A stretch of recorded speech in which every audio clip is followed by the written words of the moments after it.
de plus de 3 millions d'habitants. Parmi eux, Mohamed, chirurgien esthétique, y vit avec sa famille. Je suis chirurgien esthétique depuis 12 ans que je pratique au Maroc maintenant. Avant, j'étais en France, c'est là où j'ai eu mon diplôme. Je fais partie d'une famille de médecins, donc c'était naturel que je fasse médecine. Je me rends compte que c'est une vraie vocation. Il dirige également sa propre clinique dédiée à la beauté. On arrive le matin, on termine très très tard, juste le temps de rentrer à la maison et de repartir le lendemain. Effectivement, tout pour la clinique. La chirurgie esthétique au Maroc, c'est plus de 3000 personnes opérées chaque année et parmi eux, plus d'un tiers d'étrangers. Se faire opérer à prix cassé tout en profitant de vacances au soleil, c'est la force de la chirurgie marocaine. Mohamed surfe sur le filon de la beauté. Dans sa clinique, tout y est fait pour se sentir bien. Dans ma clinique, il y a une ambiance familiale. Pour moi, c'est essentiel parce que les personnes qui viennent travailler à la clinique, franchement, on les considère comme un membre de la famille. On travaille en équipe, donc on ne peut pas être l'un sans l'autre. Donc on connaît tous la chronologie des choses.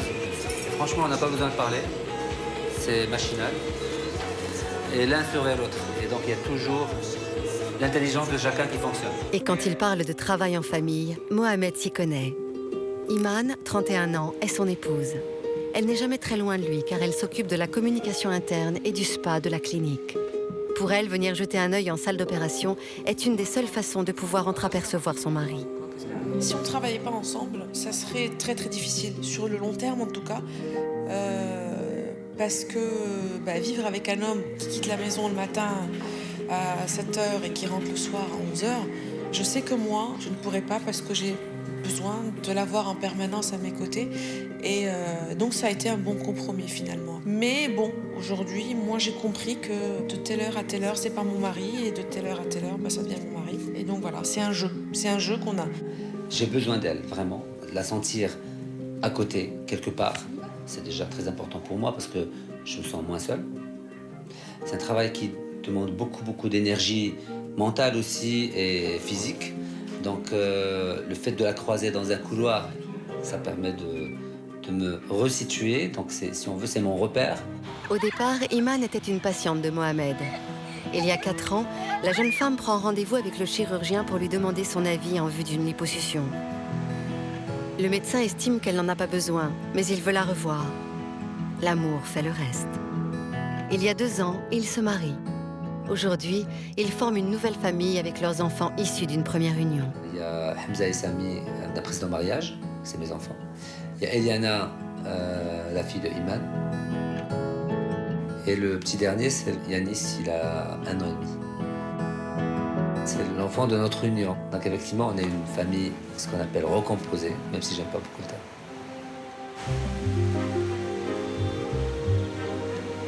Pour ce chirurgien esthétique qui n'arrête jamais de travailler, le week-end est sacré. Entouré de toute sa famille et de son papa, il en profite pour se ressourcer et faire retomber la pression de toutes les opérations de la semaine. Ça fait quand même une grande famille. Plus on est fou, plus on rit, plus on est nombreux, mieux c'est. Donc on aime bien quand il y a du monde. Et on a besoin de ça. Tout le monde a besoin de se retrouver. Tous ces enfants savent que Mohamed est passionné par son métier.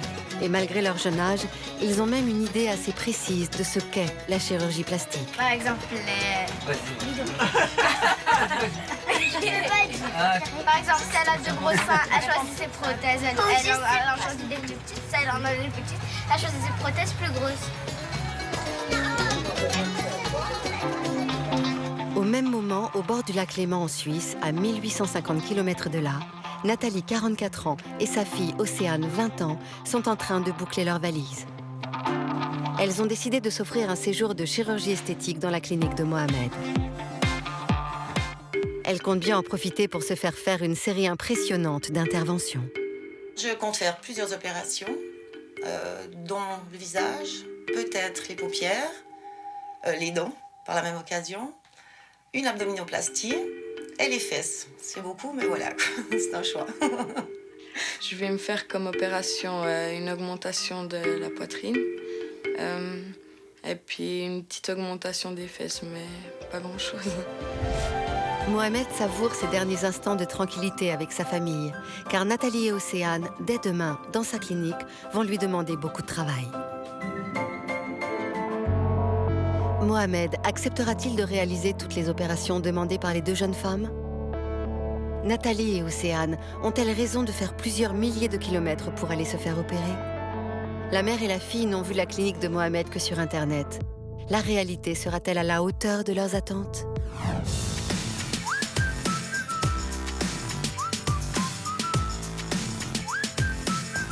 Retour à Paris, c'est le jour J pour Laetitia. Il y a quelques semaines, Elisa l'a opérée